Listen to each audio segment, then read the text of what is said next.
Here we go. There we go. That's what I wanted to hear. I wanted to hear that lovely automated voice. Alrighty. Welcome to those of you that have just joined us. Just letting you know that we're recording this session, so we'll pause the recording or stop the recording at the end if you have any questions. So thank you for coming along today. We're just doing a short session on addressing workplace bullying and harassment. This presentation has been the result of our Workplace Health and Safety Service, which is funded through the WorkCover Tasmania Board. So you may or may not be aware that the TCCI has complementary workplace health and safety business advisors to support Tasmanian businesses to meet their workplace health and safety obligations and improve a workplace health and safety culture across businesses in Tasmania. So today is just a bit of an overview on some of the key areas that workplaces should be looking at in terms of addressing workplace bullying and harassment. We're seeing a fairly significant increase over the last few years of workplace bullying and mental health related claims in terms of workers' compensation. So businesses are at different stages of their journey on this road, depending on workplace culture, level of sophistication and resourcing, in terms of being able to proactively address workplace bullying and harassment. So I'm not going to go through the actual definitions of those things, just more around what a business can do to make sure that employees are aware of and abiding by requirements and having a workplace that is as free from bullying and harassment as it can be. So Safe Work Australia provide a number of really useful resources in terms of workplace bullying, sexual harassment, workplace violence and aggression, and it's certainly something that they've been quite proactive in providing resources for both businesses and their workers. This is just a bit of an infographic. There's a few of these depending on the sorts of topics that you're looking at, but I find it's quite useful and good things to put on notice boards and those sorts of things, just to keep it at the forefront of people's mind. So almost 20% of workers have responded to this survey, stating that they have experienced discomfort due to sexual humour in the workplace. 22% of workers report being physically assaulted or threatened by patients or clients, and 39% of mental disorder claims caused by harassment, bullying or exposure to violence in the workplace. So depending on the type of industry you work in and the types of roles that people are performing, the risk of workplace bullying or violence may be different, particularly if we're looking at violence or bullying from our clients as opposed to colleagues. So the impact of bullying and workplace violence as well as harassment is quite significant in terms of not only the claims, but the impacts on our workplace culture, absenteeism, turnover rates, and generally how people engage with each other in the workplace. So the hazards that we're looking at in terms of what we're talking about today: workplace bullying, sexual harassment, workplace violence and aggression, and online abuse. And last year, Safe Work put out some really quite useful fact sheets around what workplace violence and aggression is, as well as online abuse. One of our updates have included these links, but we can make these available again if you would like them. The workplace violence and aggression is really around either being a victim of or a witness to workplace violence and aggression. It's not necessarily physical, it may be verbal. So there is some overlap with workplace bullying, but this has been separated out as a separate area for businesses to be aware of, and to make sure that you've got policies and procedures that set expectations in terms of this behaviour. We would like to think that we don't need to have policies and procedures in terms of this kind of behaviour, but unfortunately, experience tells us that sometimes it is necessary. And I suppose online abuse is another emerging area around making sure that people are not being harassed through online channels such as social media or email, and making it clear that that is also something that would not be tolerated by a business. So again, managing expectations around how employees might communicate with each other outside of the work environment, not just inside of it. you know, people harassing people by messenger and those sorts of things. And we've certainly had some instances of employers that have experienced these kinds of challenges in the past, with, you know, people sort of, I guess, carrying work-related grudges outside of the workplace and pestering or harassing their staff their colleagues, fellow staff members through electronic means. So in terms of the expectations around what businesses can do, ideally we'd like to take a proactive approach to this kind of stuff, but sometimes it doesn't quite happen that way. You know, organisations are often have been made aware of these sorts of issues in the workplace after a workers' compensation claim has been made or somebody has left the organisation. And ideally we want to try and manage these sorts of scenarios as early on as we possibly can. So looking at things like consultation with employees, supervisors and managers, education of employees, supervisors and managers, depending on the demographic profile of your workforce, what was acceptable in a workplace 20 years ago is not necessarily acceptable today. And that can be quite challenging to try and shift that mindset and get people to understand what they might construe as being acceptable behaviour and a bit of a laugh and a joke, or, you know, toughening somebody up is actually workplace harassment or bullying. And part of that really depends on your workplace culture as well. And then supported by a policy and procedure. It would be nice to think that just having a policy and procedure on these sorts of things would be sufficient in terms of making sure that everybody was doing the right thing. But I think we're all pretty aware of the fact that unless those policies and procedures are enforced and embedded in how we work, they're not necessarily effective in eliminating workplace bullying and harassment. So consultation is something that is quite prevalent when we're looking at workplace health and safety. And there's a number of means that we can consult through. So if you already hold toolbox meetings, these are very useful types of or opportunities, forums for people to be able to provide some feedback and input, but not everybody's going to want to do that in a shared forum. So particularly if maybe you have some perpetrators that are present at those toolbox meetings, you're not necessarily going to get a very open and honest response from the other team members. So they are one strategy that you might address, some consultation around how the business can identify and eliminate workplace bullying and harassment. You might also encourage people to come and have a chat with their managers or supervisors, you know, through an open door policy or you know, informal conversations, regular catch-ups and those sorts of things, so that people have the opportunity to share that information. Often managers and supervisors are very busy, and so employees are sometimes reluctant to approach them with concerns about these sorts of behaviours. And often when it comes to this kind of thing, we just hope that if we ignore it for long enough, it'll go away. And very rarely is that the case. Workplace health and safety reporting is also quite useful. So encouraging people to be conscious of not only physical hazards in the workplace, but giving them some information on psychological hazards, such as, you know, inappropriate workplace behaviour that may constitute, you know, bullying, harassment, violence, aggression or online abuse, and encouraging people to use our existing workplace health and safety reporting systems for those sorts of issues. Simply observing our workforce can also be a really good strategy, whilst it's not verbally consulting with people. The way in which people interact with each other, customers interact with our team members, is also a really good strategy for identifying where there may be some you know, additional interventions required or some conversations to be had with people.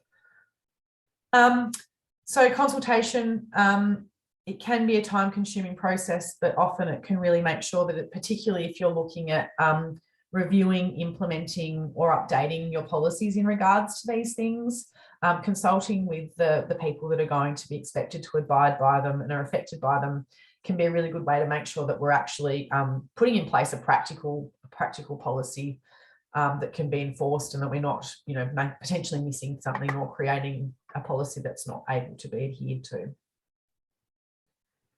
Education, again, toolbox meetings are really useful for this, particularly if you are, you know, refreshing people or introducing an updated policy or procedure. Not a bad idea to think about maybe some sort of pop quiz or something along those lines to make sure that people are actually taking the information in. I'm sure we've all sat in updates on policies and procedures and kind of tuned out thinking about what we're going to do when we get out of this meeting, or what we're going to have for lunch, or whatever it might be. So having a strategy to make sure that people have actually taken on the information that you're trying to get across when you're providing those educational opportunities in relation to your expectations. You might even run dedicated team training sessions, and we've certainly done this for businesses in the past, and we can do it under the Workplace Health and Safety Advisory Service, is actually running specific short, sharp sessions on what is and what is not considered to be acceptable behaviour in the workplace. You might have some sort of online training. A lot of businesses are moving to this as part of their induction, and recurring training is accessing online training platforms that can also provide that information. Signage is also good, having things like infographics up, and, just there's some really great stuff on the internet if you Google, stopping workplace bullying and those sorts of things to, again, provide that reminder to people of what the business is expecting in terms of their employee behaviour and managers' behaviour. I'm a fan of having a bit of a library of signage and trying to mix it up every few months so that the signage doesn't sort of become like the wallpaper and people don't really take much notice of it after a while. Depending on where you're at in your journey, your workplace, kind of culture and the demographics of your workforce, you may also like to consider external training options. So, having the Anti-Discrimination Commission come in and do some training for you, or organising somebody that's not in the organisation to deliver training can actually be quite effective. It's kind of like, when parents are telling their children to do something, they don't listen, but if somebody else says it, then they will. Sometimes that external provider can provide that extra bit of oomph or gravitas that we might need to get the message across. And the other, I think, important thing in terms of education and is mental health awareness. So making people aware that, anxiety, workplace stress, depression, those sorts of things are all things that are perfectly normal, and having people being aware of the impacts of their mental health on how they receive and how they behave in the workplace is also a good idea, because a lot of these bullying and harassment behaviours can create anxiety in the workplace or stress in the workplace. People experiencing anxiety or stress in the workplace may also be exhibiting some unacceptable behaviours as a result of how they're feeling. So there's a number of different resources around in terms of mental health awareness. Mental health first aid is also a really good idea. A lot of our organisations have first aiders, so why not have mental health first aiders as well. Workplace culture, so making sure that the leadership in the organisation are role modelling the types of behaviour that we expect from our employees. I've seen in several workplaces where there's a bit of a culture of kind of yelling and screaming at people to get things done, and the senior management are asking me, why is this happening? And then I look at how they communicate with their managers, and it's kind of that whole, it starts at the top, and people will generally behave in the way that leaders deem it acceptable to behave in the workplace. So if we're telling all of our employees to behave a certain way, but yet we're not seeing those behaviours from the senior leadership in our organisation, it can be very difficult to shift the culture in a genuine and sustainable way. Again, looking at how people behave in the workplace and observing those interactions with staff is also a really good idea to get a gauge on what's working and what's not, and where you might need to consider some interventions such as training or refreshing people on policy and procedure expectations in regards to bullying and harassment in the workplace. And having an effective policy and procedure, and I've left the word effective in there because, again, just because we've got a policy and potentially a procedure doesn't necessarily mean that we've met our obligations in terms of providing a safe workplace. It's not really about what the policy says, it's about what actually happens in the workplace, and how people behave and communicate. And you might have the most wonderful, fabulous and amazing policy, but if nobody's abiding by it, then it's really not worth the paper that it's written on. And then I think the other part is monitoring and enforcing desired behaviours. So we'll often hear instances of workplaces where we know that there's people whose behaviour is not what we would expect, and often we'll make excuses or justify that. So it might be, oh, he's always been like that, and there's no point in trying to change him now, or it'll cause more trouble than it's worth, and to try to deal with those sorts of behaviours. But we have to be conscious of the fact that if we're not monitoring and enforcing those desired behaviours, we're effectively condoning inappropriate behaviour in the workplace. And in terms of policies and procedures, one of the things that I think is quite important is having a code of conduct. So that really sets out how we expect people to communicate and behave in the workplace. We do have a generic one of these that can be modified. Most workplaces have got some variation of this. Also having anti-bullying and harassment policies in place, and those policies should be defining what constitutes bullying and harassment, as well as the organisation's stance on that and the consequences for anybody that's in breach of those policies. Very important that you have and promote a grievance procedure, because if I'm feeling bullied or harassed in the workplace and I don't have a process for dealing with it, then it really means that the organisation is in a position where the employee doesn't really know where to go. And so if an employee doesn't know where to go, then often the situation can potentially escalate. And sometimes that means that the employee is going to potentially end up leaving, going out on stress leave, a workers' compensation claim, potentially going to Fair Work and those sorts of things. And we don't want people to feel like they're the victims of these behaviours and not having a process in which they can follow in order to raise that grievance and have it addressed. The other policy and procedure documents, as I mentioned earlier, using existing workplace health and safety documentation, because this is effectively a psychological hazard in the workplace. So using things like hazard alerts, accident and incident reporting forms to be able to make managers and supervisors aware of behaviour that is not consistent with organisational expectations. And continuing to review our absenteeism and turnover rates and identifying where there might be particular trends occurring and whether or not there's something that we might be able to do to try and address those. The other considerations when you are looking at policy and procedure is generational differences. So quite often, if you've got a range of different age groups working within organisations, there are very different expectations around what is acceptable in terms of workplace behaviour and how we might respond to those. So we are hearing a lot from employers, particularly through our Workplace Health and Safety Committee, about the challenges of employing young people, and there's a lack of resilience within this generation. I think that the main thing is that we try and work out how we can support people in the workplace with the different challenges that they have. I've also worked with a lot of older employees, and certainly when I went to the workforce, we were all told to, you just had to toughen up a little bit, and potentially the way that some of our older workers might engage with some of our younger workers may be problematic in terms of what's acceptable workplace behaviour by today's standards. The demographic profile of the workforce, particularly if you have a diverse workforce, culturally diverse workforce, different cultures have different expectations around what's acceptable.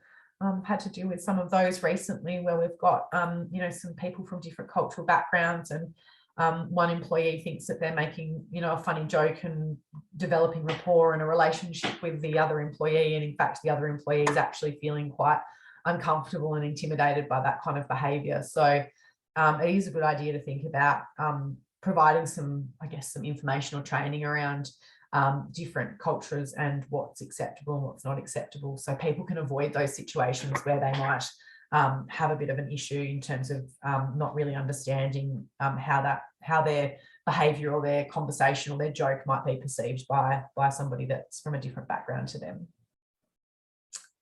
The other things to take into consideration are workplace pressures. Often if people are under time or resource pressures, which we're seeing a lot of, particularly in terms of not enough people, with people off sick with COVID or in isolation, that puts extra pressure on people, and really providing some support and acknowledging where people are under a lot of pressure. They're much more likely to be a bit short and snappy, and that might create a less than ideal, work environment, and trying to manage that as best as we can. Do your leaders have a good understanding of how to role model those desired behaviours, and are they, role modelling what you would expect and what you want your employees to be doing?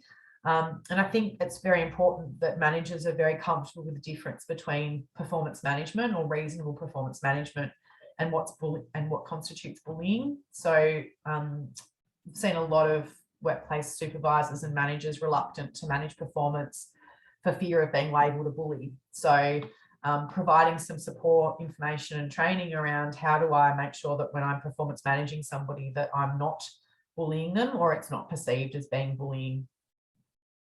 And as I said earlier, policy is not enough. Policy, provides a bit of a fallback position and a benchmark in order to measure and monitor people's behaviour and conduct in the workplace. But just having a policy and pointing to that is really not enough. And it's similar in terms of the grievance procedure. Having a grievance procedure that sits on the intranet or sits in a folder somewhere, that's not very accessible for people to be able to know when they can use it and how they can raise a grievance. So making sure that that information is available for people to access as they need. And also taking into account external factors or stresses that might be impacting on people, and considering whether an employee assistance program might be something of use to you. There's a number of employee assistance programs around that don't require, any kind of retainer fee. It's just sort of, if people need it, then you can refer people to it. You kind of just pay on an as needs basis. So if you don't already have one of those, it may be worth looking into that as a way of supporting people in the workplace. So I think just about finished. Policy consideration. You need to have consulted your workforce. We can't just, have a policy and put it into place without talking to people about that policy and how that might impact them, whether or not they think it's comprehensive enough, whether it's practical, and it can actually be abided by, I suppose. If people don't think that it's something that they can actually reasonably work by, they will just ignore it. And once we've consulted about our policies, how do we make sure that people are aware of them? So using toolbox meetings, notice boards, sending copies of policies with pay slips and those sorts of things can be quite a good strategy to make sure people are aware of them. Making sure people know what psychological hazards are, not just the physical ones, and making sure that the policy is practical and the policy is enforced and it's current are also important considerations. So there's some useful resources there in terms of Safe Work Australia. Peak bodies are also really good sources of information a lot of the time around that industry specific safety. WorkSafe Tasmania have started to put out some quite good resources in terms of new employee inductions for specific industry sectors. And as I mentioned, the TCCI have also got the complimentary workplace health and safety advisory service. So that's the end of the presentation, and I'm just going to stop the recording.